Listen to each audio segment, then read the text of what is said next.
Hello friends, मैं doctor Humam Siddiqui, consultant nephrologist and kidney transplant specialist, holy family hospital new Delhi से आज discuss करेंगे topic dialysis access के बारे में।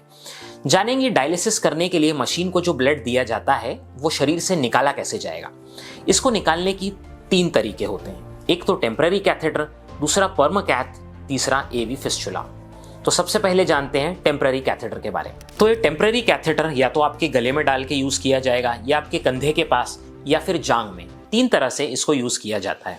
अगर किसी की सांस फूलने में बहुत ज्यादा तकलीफ है, इमरजेंसी में वो आया है, वो लेट भी नहीं पा रहा, ऐसे सिचुएशन में ही हम जांग के रास्ते से इस कैथेटर को डालते हैं, वरना जांग के रास्ते को प्रेफर नहीं किया जा सकता है। याद रखें, जांग के रास्ते में जो कैथेटर जाता है उससे ज़्यादा देर तक नहीं रखना चाहिए। जांग के कैथेटर के साथ मरीज़ कभी डिस्चार्ज नहीं होना चाहिए, क्योंकि ये कैथेटर से डीवीटी होने का रिस्क होता है, यानी पैर में सूजन आने का, डीप वेन थ्रोम्बोसिस का रिस्क होता है। इसीलिए इस कैथेटर से हम लोग बचते हैं। इसको सिर्फ इमरजेंसी में ही यूज़ करते हैं जब पेशेंट सीधा लेट नहीं पाया। जो गले का कैथेटर होता है, जिसे हम जुगुलर कैथेटर कहते हैं, ये सबसे ज़्यादा प्रेफर्ड होता है। ये बहुत कन्वीनियंट होता है पेशेंट के लिए। कई लोगों को मिसकंसेप्शन है कि गले के पास डालने से क्या मेरी आवाज़ बदल जाएगी, आवाज़ पे कुछ फ़र्क आएगा। तो ऐसा कुछ नहीं होता है, ये बहुत कंफर्टेबल होता है। आप अपने गले को मूव भी कर सकते हैं। हाँ, ये थोड़ा ऊंचा होता है, इसीलिए ये नज़र में आता है। आपको कॉलर के पास दिखेगा कि वहाँ पर कुछ कैथेटर डला हुआ है।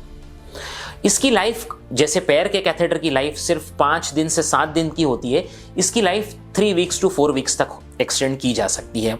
बट इसको ज़्यादा देर तक गले में नहीं रखना है। कई सारे पेशेंट्स में मिसकंसेप्शन होता है, वो एक टेम्पररी कैथेटर को कई महीनों तक यूज़ करते हैं, जिसकी वजह से बाद में बुरी तरह इन्फेक्शन को फेस करते हैं। ये कैथेटर की लाइफ टेम्पररी लाइफ है, ये सिर्फ 4 हफ्ते तक ही होती है, उससे ज़्यादा इसको रखना सही नहीं है, क्योंकि कैथेटर हार्ड होता है। इसकी टिप अंदर जाकर जो हार्ट की वेसल्स होती है, जो हमारी मेजर वेन्स होती है, उसको बारीक कर देती है, उसमें स्टेनोसिस ला देती है, उसमें थ्रोम्बोसिस कर देती है। इसीलिए इन टेम्पररी कैथेटर्स को टेम्पररी की तरह ही यूज़ करना चाहिए, इन्हें अपनी लाइफ से ज़्यादा नहीं रखना चाहिए। सेकेंड होता है पर्म कैथ, जिसे पर्मा कैथ कहते हैं आम भाषा में। ये कैथेटर गले में थोड़ा नीचे की तरफ डालते हैं और उसको एक सबक्यूटेनियस टनल बनाकर आपके चेस्ट की वॉल के अंदर एम्बेड कर दिया जाता है।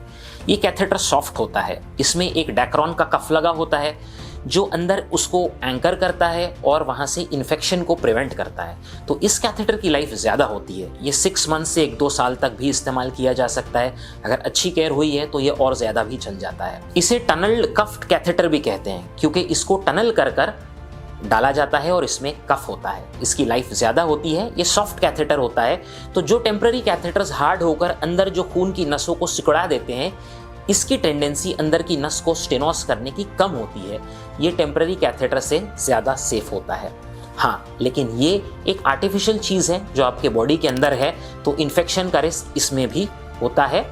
लेकिन टेम्पररी कैथेटर से इसमें रिस्क कम होता है। लेकिन जो फिस्चुला, जो हम थर्ड चीज़ अभी डिस्कस करेंगे, उसके कंपैरिजन में इसमें इन्फेक्शन ज़्यादा होता है। तो क्योंकि इसमें कफ होता है और ये टनल करके बनाया जाता है, इसमें इन्फेक्शन का रिस्क कम होता है। ये सॉफ्ट होता है, तो ये जो अंदर मेजर वेन्स होती हैं उनको सिकुड़ाने की टेंडेंसी इसमें कम होती है। तो इन्फेक्शन में भी कम है, स्टेनोसिस में भी कम है और इसकी लाइफ एक्सपेक्टेंसी भी ज़्यादा है। तो जो बुज़ुर्ग पेशेंट हैं, जहाँ लाइफ एक्सपेक्टेंसी कम है, या जो हार्ट फेलियर के हैं, जिनके हार्ट का इजेक्शन फ्रैक्शन बहुत कम है, हार्ट के पंपिंग 20% 30% इस तरह से काफ़ी कम है, जिनके हाथों की नसें कमज़ोर है और उनको फिस्चुला नहीं बनाया जा सकता, ऐसे पेशेंट्स में परमानेंट एक्सेस के लिए हम लोग सबसे पहली चॉइस पर्मा कैथ रखते हैं। थर्ड और जो सबसे बेस्ट ऑप्शन होता है वो होता है फिस्चुला का। बट फिस्चुला एक माइनर ऑपरेशन के बाद बनाया जाता है। उसमें आर्टरी और वेन को जोड़कर एक ऑपरेशन होता है छोटा, जो चलता है आधे घंटे पौन घंटे का, और उसके बाद ये फिस्चुला तैयार किया जाता है। ये फिस्चुला मैच्योर होने में 4 से 6 हफ्ते लेता है। तो इसको आप 4 से 6 हफ्ते के बाद ही यूज़ कर पाएंगे। ये इमरजेंसी सिचुएशंस के लिए नहीं होता है। इमरजेंसी सिचुएशन में आपको टेम्पररी लाइन या पर्म कैथ डालकर ही इमीडिएटली जब आपको डायलिसिस करनी है तो आपको इसी माध्यम से करना होगा, क्योंकि फिस्चुला तैयार होने में अपना समय लेता है। बट क्योंकि ये एक नेचुरल प्रोसेस है, इसमें कोई आर्टिफिशियल फॉरेन बॉडी आपके शरीर में नहीं गई है, तो इसमें इन्फेक्शन का रिस्क सबसे कम होता है और इसकी लाइफ भी परमानेंट होती है, लाइफ लॉन्ग होती है। अगर आपने उसका प्रॉपर केयर किया तो ये आपको हमेशा साथ देगा। इसीलिए सबसे बेस्ट डायलिसिस के लिए जो एक्सेस है वो फिस्चुला है। लेकिन कुछ कंडीशंस में हम पर्म कैथ को प्रेफर करते हैं। तो ये है 3 मेन तरह के एक्सेस जिससे डायलिसिस किया जाता है। तो कौन सा एक्सेस किस पेशेंट में सेलेक्ट करना, ये डिसीजन आपके नेफ्रोलॉजिस्ट लेंगे। डेफिनेटली अगर कोई इमरजेंसी सिचुएशन है तो उसमें टेम्पररी कैथेटर डाला जाएगा। ओल्ड एज है, हाथों की नसें कमज़ोर है, हार्ट की फंक्शनिंग पुअर है तो पर्म कैथ को प्रेफर किया जाएगा।